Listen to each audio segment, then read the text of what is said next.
But you got two options. You can either wallow in your worry and woundedness, or you can say, nevertheless, I keep on keeping on. You can sit on the sidelines of life paralyzed, or you can go from crippled to capable.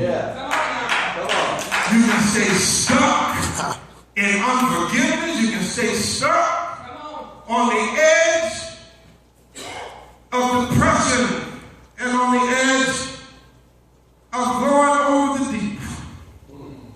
Or you can say, I'm going to lift up my eyes to the hills, from which comes my help.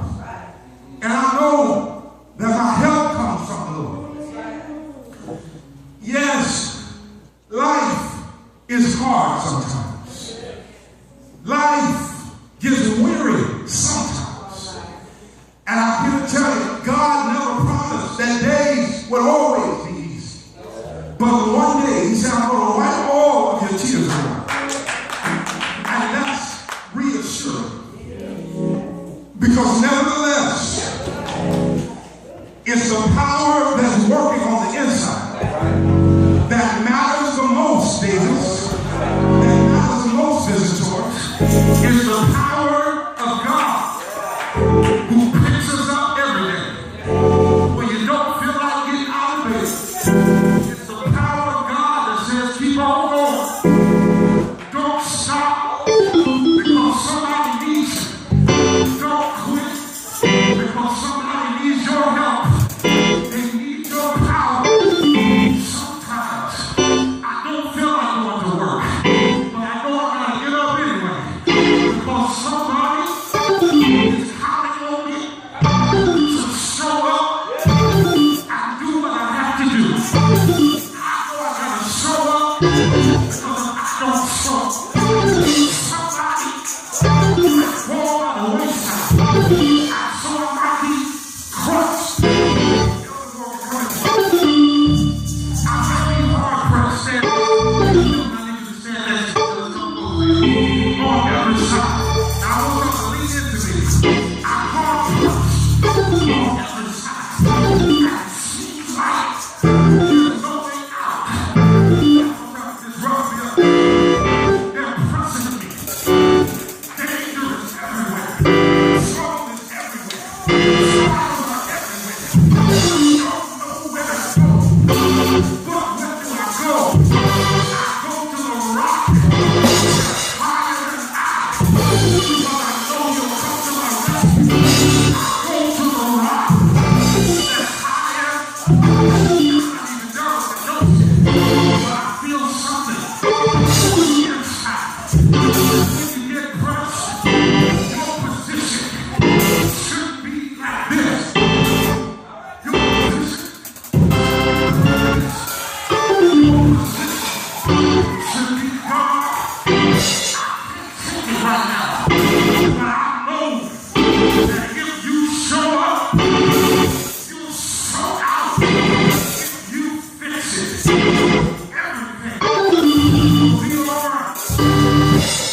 my will, but your will be done. And the Bible says he went a little further. He went a little further. I mean, the disciples had abandoned and deserted him. Sometimes the people you think will be in your corner may desert you first. Right. They may be the first one to be like Peter. I told you I don't know them. Hello. Come on, Jesus. They might pass you in Meyer on 28th and 19th. And then say, I didn't see you. Sorry, I didn't speak last. That's a guilty conscience. Don't leave that alone. Yeah. But just perplexed. In other words, I don't understand, but I'm not helpless. I'm persecuted, but I'm not destroyed.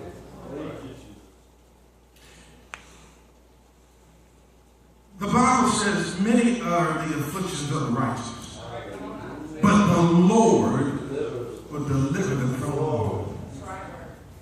So, nevertheless, and see, today we feel we've been opposed, but the early church faced more harsh opposition than we do now.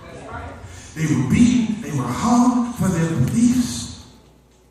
But nevertheless, they kept preaching the gospel. Christians who love God with their whole hearts were beaten and imprisoned. Paul and Silas were put in jail for casting out the spirit of divination in a woman that was being used for her guilt.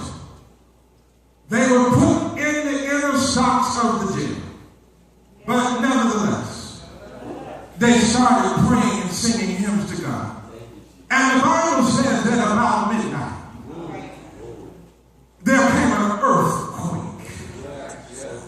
And the earthquake shook the foundation of the jail.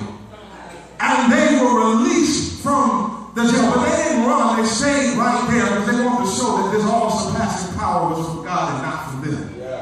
And the jailer came out and he saw them. And he was going to kill himself because he thought he would be in big trouble. Paul said, I'm not leaving. I'm not leaving.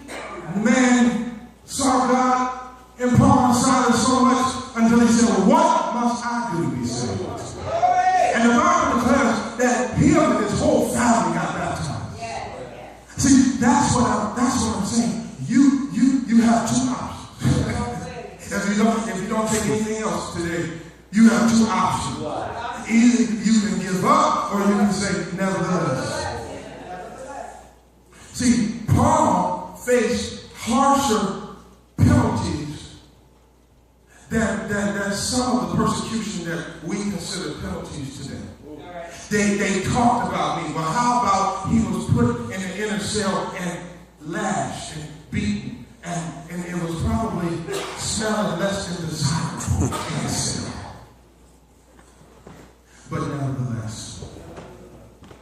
And Paul explains the reason for the persecution and affliction, because we always want to know why, right? Why me? Why this? Why now? Why do I have to go through this? Paul says we always carry around in our bodies the death of Jesus, so that the life of Jesus may be revealed in our life. See, I know we only want to adopt the part of the gospel that says Jesus died for my sins. But we don't embrace the part that says, pick up your cross and follow me. The part that invites us to share in the crucifixion of Christ so that we might share in the glorious resurrection. So I know we want to avoid hardship. I know we want to avoid trials, but the more you live this Christian life, you understand that the Christian life is a battlefield. It's not a playground. Praise. Salvation was instituted as a result